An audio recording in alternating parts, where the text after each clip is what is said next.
Good morning, students. Today we will start our next chapter, and that is a chapter ninth, and its name is hydrogen. Okay, very well known element hydrogen, जिसको आप बचपन से पढ़ते हुए आ रहे हो. अब हम इसको थोड़ा सा डिटेल में पढ़ेंगे. ठीक है, हाइड्रोजन चैप्टर का नाम ही हाइड्रोजन है, तो इसको हमको थोड़ा डिटेल में पढ़ना ही पड़ेगा.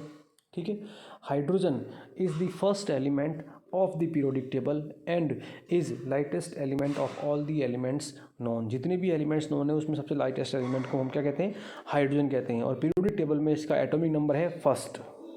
Hydrogen is also known as protium which means first. क्या नाम है इसका? एक प्रोटियम भी नेम होता है. पोजिशन ऑफ हाइड्रोजन, एलिमेंट की क्या पोजिशन है? The position of hydrogen is in periodic table is not fixed. क्या है? हाइड्रोजन की पोजीशन पीरियोडिक टेबल में फिक्स्ड ही नहीं है. ओके, जनरली हम ये कहते हैं कि hydrogen is present at a first group. Element किस में? फर्स्ट ग्रुप के अंदर प्रेजेंट है. जबकि फर्स्ट ग्रुप के अंदर कौन प्रेजेंट है? Metals, sodium, potassium, lithium. ठीक है, या ग्रुप सेकंड की बात करें तो हम कैल्शियम, ये चीज़ें प्रेजेंट है. बेरिलियम, ये सारे क्या है? मेटल हैं. जबकि हाइड्रोजन की नेचर क्या है? हाइड्रोजन तो मेटल नहीं है. लेकिन तो इसको फर्स्ट ग्रुप में क्यों रखा है?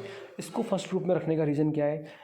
Because the periodic modern periodic table is based on atomic number, और इसका एटॉमिक नंबर है 1. तो 1 होने के कारण इसको फर्स्ट ग्रुप में रखा है.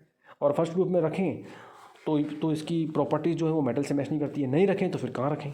So that's why its position is not fixed. The properties of hydrogen do not match with the group of first and second element because these elements are metals. Its position is similar with group 17th element. अब इसकी property किससे match कर रही है? 17th element से मान लो match कर रही है. But according to table its atomic number is 1, so it's cannot placed on 17th group. आ गए ना दोनों रीज़न आ गए. एटॉमिक नंबर 1 है लेकिन प्रॉपर्टी मेटल से मैच नहीं करती. कहीं और रखें तो फिर ये पीरियोडिक टेबल का जो एटॉमिक नंबर का जो कंसेप्ट है वो फेल हो जाता है. इलेक्ट्रॉनिक कॉन्फ़िगरेशन कितना है इसका? Electronic configuration 1. फर्स्ट तो इसका क्या है? n equal to 1. That means जिस शेल में प्रेजेंट है वो है 1, और जिस सब शेल में प्रेजेंट है वो कौन सा है? एस सब शेल में 1 इलेक्ट्रॉन है. So its atomic number is electronic configuration is 1s1. Electropositive nature, hydrogen easily remove its electron to form H plus ion, so like a alkaline metals. इसकी नेचर क्या है? हाइड्रोजन अपने एक electron को donate करने के बाद में हाइड्राइड आयन में कन्वर्ट हो जाती है. What is the name of H plus ion? Hydride ion. Isotopes of hydrogen, there are three isotopes of hydrogen: protium, deuterium and tritium. Isotope का मीनिंग क्या होता है पहले ये आप समझ लो. आप those elements which have same atomic number but different mass number. तो आप यहाँ देखिए इनके एलिमेंट के सबके नीचे 1 लिखा हुआ है, बेस में 1 1 और 1. तो इनका एटॉमिक नंबर तो 1 है, लेकिन ऊपर क्या लिखा हुआ है? 1 2 और 3. That means their mass number is change. First name is protium, deuterium और ट्राइटियम. देखिए what is the difference. Protium में 1 इलेक्ट्रॉन है, ड्यूटीरियम में 1 इलेक्ट्रॉन है, ट्राइटियम में 1 इलेक्ट्रॉन है. प्रोटॉन भी 1 1 1. But the number of neutrons, how can we find out the number of neutrons in any element? Mass number minus atomic number. तो आप first में देखो 1 - 1 करेंगे तो 0 आएगा. सेकंड में 2 - 1 करेंगे तो 1 आएगा. थर्ड में 3 - 1 करेंगे तो 2 आएगा. So the changes in the number of neutrons. Tritium is radioactive elements. ठीक है, प्रोटियम और ड्यूटीरियम को छोड़ दें अगर, तो ट्राइटियम की नेचर क्या होती है? ये रेडियो एक्टिव एलिमेंट है. It emit radiations. Method of preparation, how can we form hydrogen? First is lab preparation. How can we form hydrogen in our lab? Zinc plus dilute sulphuric acid, it form zinc sulphate and hydrogen gas. Zinc plus NaOH, sodium hydroxide, it gives sodium zincate, Na2ZnO2, its name is sodium zincate and hydrogen gas. ठीक है, these are the very simple method by which we can form hydrogen in our lab. Next method is reaction with water on active metals. Active metals means reactive metals. अगर किसी भी metal की reaction, reactive metal की reaction अगर water से कराई जाती है तो उनके तो they form their hydroxide, NaOH and KOH, their hydroxide, and hydrogen gas is removed from their metal ion.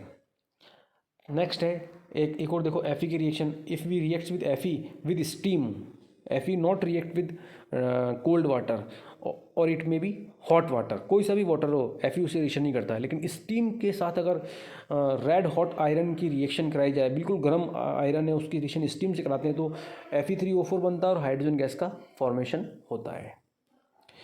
Reaction of water with metal hydrides. metal hydride just like NaH, sodium hydride, calcium hydride. Another example of metal hydride is CH2, calcium hydride, that is a metal hydride. When any metal hydride reacts with water, it form hydrogen gas with their hydroxide. NaH का तो बन जाएगा NaOH, और ये किस में convert हो जाएगा, हाइड्रोजन गैस में. Industrial method. Okay, how can you form hydrogen gas at a large scale? That is a electrolysis process. Electrolysis of water. हो सकता है ये आप लोगों ने 10th में भी पढ़ा हो. देखो, by the electrolytic process of hydrogen of water, oxygen gas is formed at anode and hydrogen gas is formed at cathode. Oxygen का फॉर्मेशन कहाँ होता है, एनोड पे, और हाइड्रोजन कहाँ बनती है, कैथोड पे. क्योंकि देखो इलेक्ट्रोलाइटिक प्रोसेस कर रहे हो तो हमें कैथोड और एनोड की हमें जरूरत पड़ेगी. क्या होता है, देखो इसके अंदर ये मैंने लिखी हुई रिएक्शन यहाँ पे एक छोटा सा डायग्राम भी बना रखा है. ये पूरा एक बीकर है, ठीक है. इस पूरे बीकर के अंदर हमने क्या किया हुआ है, दो टेस्ट ट्यूब उल्टी रखी हुई हैं. एक फर्स्ट वाली टेस्ट ट्यूब कौन सी है, ये वाली, और सेकंड वाली टेस्ट ट्यूब ये उल्टी रखी हुई हैं. फिर इसमें दो इलेक्ट्रोड लगा रखे हैं, ठीक है. इन दोनों इलेक्ट्रोड्स, हमने यहाँ दो इलेक्ट्रोड लगाए, इन दोनों इलेक्ट्रोड्स का कनेक्शन कर रखा है. ये डायग्राम थोड़ा सा इनकम्प्लीट है. इनको हमने बैटरी से कनेक्ट किया हुआ है, इन दोनों इलेक्ट्रोड्स को वायर के थ्रू. अब देखो एनोड जो होता है ना, उस पर तो कौन सी गैस बनती है, ऑक्सीजन गैस. और हाइड्रोजन कहाँ बनती है, कैथोड पे. कैसे बनती है, देखो सबसे पहले वाटर जो होता है उसका इलेक्ट्रोलाइसिस होता है H+ आयन और OH- आयन में. ये क्या होता है, डिकम्पोज हो जाता है वाटर इलेक्ट्रिक करंट की प्रेजेंस में, दोनों इलेक्ट्रोड की प्रेजेंस में. अब देखो कैथोड पर रिएक्शन हो रही है. कैथोड क्या होता है, नेगेटिवली चार्ज इलेक्ट्रोड है. ये किसको अट्रैक्ट करेगा, पॉजिटिवली को अट्रैक्ट करेगा. तो पॉजिटिव कौन है, H+ पॉजिटिव है. तो H+ आयन जितने भी जो डिसोशिएट होंगे, जितने भी H+ आयन है वो कैथोड पर जाके एक इलेक्ट्रॉन गेन कर लेंगे.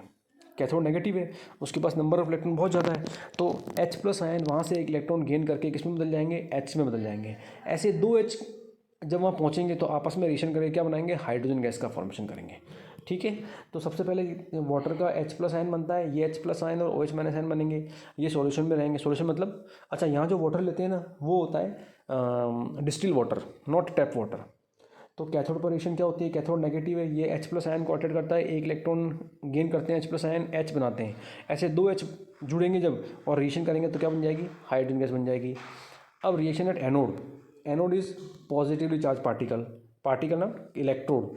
यहाँ कौन अटैच होगा, OH- अटैच होगा. OH- एक इलेक्ट्रॉन डोनेट करने के बाद किस में बदल जाएगा, OH में बदल जाएगा, क्योंकि इसके पास माइनस इलेक्ट्रॉन है. माइनस का मतलब एक इलेक्ट्रॉन एक्स्ट्रा है, तो वो अपने एक इलेक्ट्रॉन को डोनेट कर देगा और बदल जाएगा OH में. ऐसे जब 4 OH आयन जुड़ेंगे तो ट्वाइस तो वाटर बन जाएंगे फिर से, और एक ऑक्सीजन का मॉलिक्यूल बनेगा. तो इस तरीके से कैथोड पर तो हाइड्रोजन गैस और एनोड पर ऑक्सीजन गैस का फॉर्मेशन होता है. अब है आपके नेक्स्ट रिएक्शन, लेन प्रोसेस. ये एक नेम रिएक्शन है, इसका नेम है Lane process. Hydrogen gas is also produced by Fe and H2O in steam. ये मैंने आपको ऊपर जो रिएक्शन लिखाई है ना उसको मैं एक्सप्लेन करके बता रहा हूँ. 3Fe + 4H2O. H2O कौन सी फॉर्म में, स्टीम फॉर्म में, ठीक है. निकल कैटलिस्ट है, 1270 केल्विन टेम्परेचर है, Fe3O4 बनता है और हाइड्रोजन गैस का फॉर्मेशन होता है, ठीक है. इसको बोलते हैं हम लेन प्रोसेस. ये जो Fe हम यूज़ में लेते हैं ना, ये रेड हॉट Fe होता है, उसके ऊपर स्टीम की रिएक्शन कराते हैं निकल कैटलिस्ट के प्रेजेंस में एंड 1270 केल्विन टेम्परेचर पे, तो इसमें हाइड्रोजन गैस बनती है. So these are the preparation methods of hydrogen gas. Okay.